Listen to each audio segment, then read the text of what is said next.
Hey friends, if Windows has detected an IP address conflict, then please watch this video. I will guide you through the resolution. This is actually an error or it may be a conflict in general. So here's what you have to do. First of all, search for command prompt in the Windows search bar and click on run as administrator. Type the command ipconfig space / release and hit enter. Then type ipconfig space / renew and hit enter once again.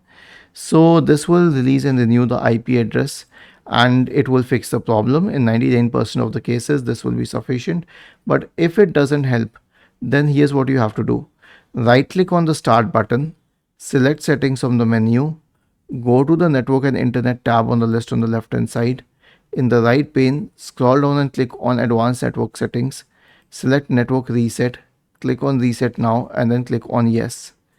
Was this helpful? If yes, then please subscribe to the channel. If not, then let us know in the comment section of the video on how we could help you further.